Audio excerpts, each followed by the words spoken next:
Physics शब्द सुनने के बाद हमारे दिमाग पर ऑटोमेटिकली दो नाम सजेस्ट होते हैं। One is of sir Isaac Newton and another is of Albert Einstein. होने को तो दोनों ही बेस्ट है, पर हमारे दिमाग को एक नंबर वन चाहिए होता है। It tries to find out the best from the best. तो इसी बेस्ट को फाइंड करने के लिए हमारा दिमाग हमेशा कंपैरिजन करता ही रहता है, किसी एक को किसी दूसरे के साथ कंपेयर करता है to find out the best. So comparing is a natural human tendency that everyone does, पर हम हमेशा कंपैरिजन को एक नेगेटिव एस्पेक्ट से देखते हैं। So आज की इस वीडियो में let us see comparison from the brighter side and let's try to learn something from the comparison of the two scientists Sir Isaac Newton and Albert Einstein। तो इस video में 3 पॉइंट्स पर हम दोनों साइंटिस्ट को compare करने वाले हैं।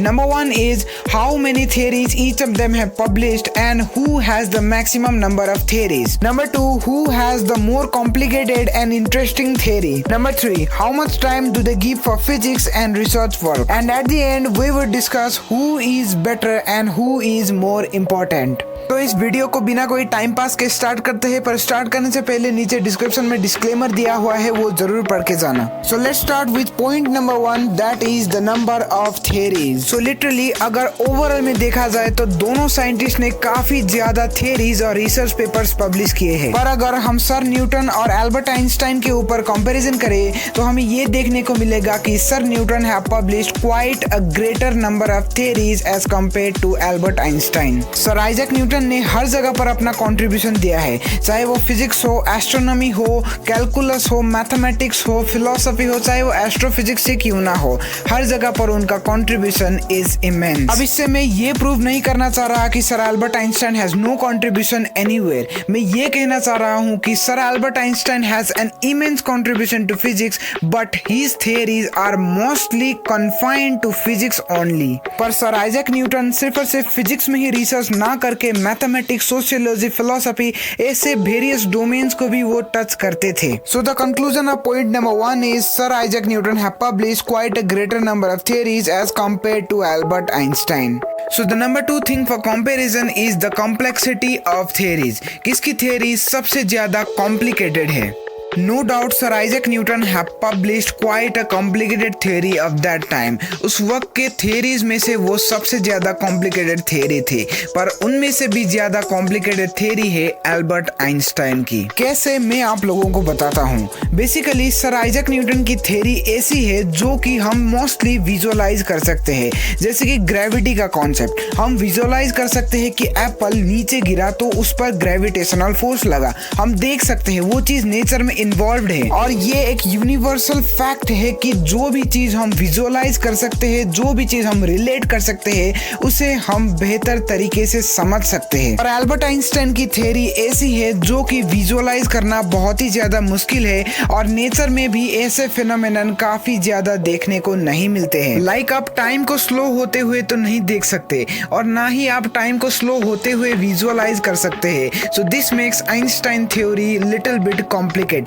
पर हम इंसानों को जो भी चीज कॉम्प्लिकेटेड लगती है वो धीरे धीरे इंटरेस्टिंग भी लगनी शुरू हो जाती है, because complicated things are quite challenging, और चैलेंजिंग चीज धीरे धीरे इंटरेस्ट बनना शुरू हो जाता है।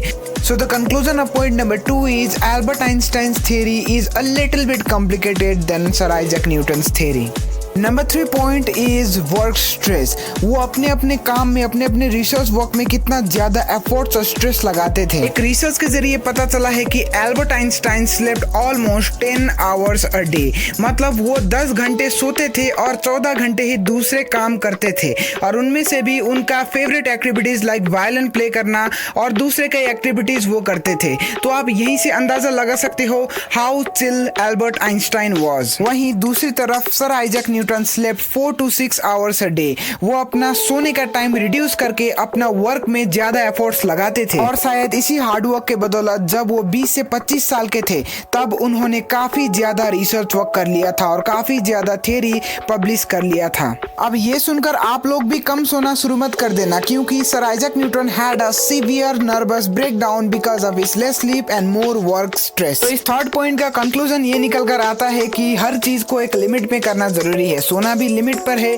खाना भी लिमिट पर है, इंजॉयमेंट भी लिमिट पर करनी चाहिए और वर्क भी एक लिमिट तक ही करनी चाहिए। तो अब बढ़ते हैं वीडियो की कंक्लूजन की तरफ। Who is the best from the two and most importantly who is the more important one, either Einstein और न्यूटन। तो देखो इसका सिंपल सा आंसर ये है कि it all depends upon your perspective. आप क्या सोचते हो कि कौन इम्पोर्टेंट है, ये आपका आंसर बन जाएगा। और इसका कोई एक डेफिनेट आंसर नहीं है, बल्कि इसके हजारों, लाखों और करोड़ों में आंसर हो सकते हैं, depending upon each and every one's perspective. So as a creator I must be unbiased and I must not tell you that who is more important and who is not. Rather आप लोग comment section में लिखिए कि आपके favourite कौन है और आपको क्या लगता है कि हु इज मोर इम्पोर्टेंट। तो आज के लिए सिर्फ इतना ही रखते हैं। तो अगर आप लोगों को ये वीडियो पसंद आए है तो आप लोग इस वीडियो को लाइक और इस चैनल को सब्सक्राइब जरूर कर सकते हैं।